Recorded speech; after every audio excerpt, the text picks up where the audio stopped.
things. Mr. President, thank you for this interview.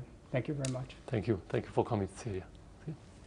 There's a lot of things to talk about and analyze in this interview. Our thanks to Greg Palcott, Dennis Kucinich, and the entire Fox crew for their efforts in bringing this to us. Bashar al-Assad has a reputation, has had for over a decade, and he's been in power, for being simple and stupid, as opposed to the father, who was a wily dictator. I think if you watch him for this hour, you'd have to conclude the exact opposite. He is very smart, extremely sophisticated, and one of the great liars of all time. He spoke for almost an hour. I don't think there was a true word in anything he said, including the words and but. I'll give you two examples. One is he talked about the terrorists as being sort of at the start of the war, the reason he began the war, the reason he leveled all the cities. It began as a demonstration by school children in Dera, whom he then tortured, and it remained a popular uprising for at least a year before any of the so-called terrorists arrived. And secondly, when you watch him and you get the sense of the sincerity and the warmth of the softness of the voice of a guy who cares about how the terrible terrorists, meaning the al-Qaeda types, the jihadis have come into his country and infiltrated it with a terrible ideology. Assad is the guy who created and supported al-Qaeda in Iraq after America entered Iraq. He was the one who channeled all these elements who we now decry so sincerely in order to go into Anbar, into Iraq, and to kill Americans. So he is getting the blowback of the people he invited and with whom he was completely comfortable as long as the task was to kill Americans. But look at his success, how smart he is.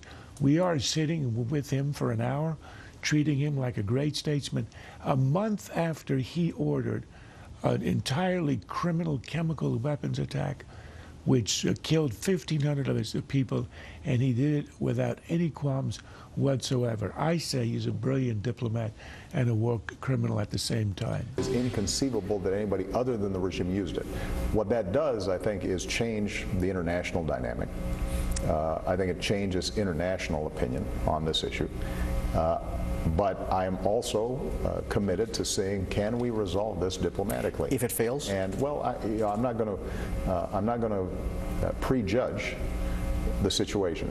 If Assad doesn't comply with the ban, is it better for him to stay in power for the region and not risk chaos that has erupted in Libya or Egypt?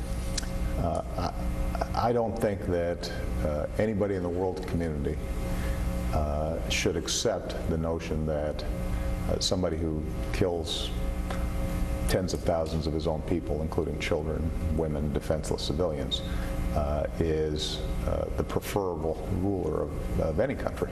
When the President of the United States draws a red line, the credibility of this country is dependent on him backing up his word. When we draw a line and we give our word, damn it, we back it up. My bottom line is that I believe to blow a bunch of stuff up over a couple of days to underscore or validate a point or a principle is not a strategy. Frankly, anything embraced by Vladimir Putin and Bashar al-Assad fills me with skepticism. Somebody asked the president the other day, do you trust Putin? My answer would be, are you kidding me? Charles, about the former defense secretaries. I think those are utterly devastating criticisms of the president, and they were hardly disguised. Essentially what Gates is saying, the president's original strategy of an airstrike over, and a pinprick airstrike over anything, but as abstract as an international norm, is a joke. It's not a strategy. That's number one. Secondly, he said, and between the lines, you know, I wouldn't trust Putin or Assad in any way. What he's saying is that the deal that has been cooked up is a farce. Then you got Panetta saying in almost an angry tone, if you draw a red line, you have to do something, implying the president did nothing. He's sort of hiding under this agreement. When you look at Panetta and Gates, who were in the administration the first term, you say to yourself, if these guys who are grown-ups had been in the room over the last month of this pathetic, zigzag, ambivalent in catastrophic diplomacy, it wouldn't have happened. And the problem is that Obama is such a narcissist that he surrounds himself with people who aren't of stature of a Gates or a Panetta, and that's why he is where he is. They both work for him, Charles. Not now. No, I'm saying you say he doesn't surround himself with people of his stature. They work for President Obama. In the first term, when he came in as an amateur and outsider, he had all kinds of people of stature. He gets reelected. He decides, I know everything. There's nobody in the room who would tell him exactly what Panetta and Gates have told him. Had we had that, the farce that we've seen over the last month would not have happened. I'm just struck by the totality of the event tonight of this interview.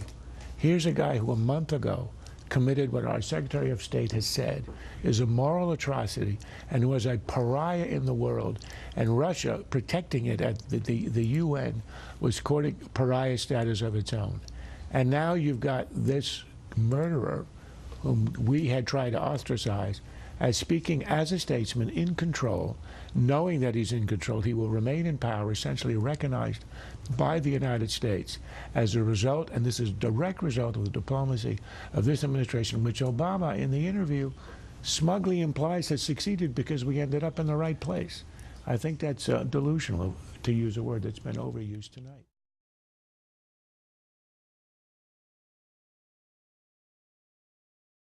This has been a Sunfish production.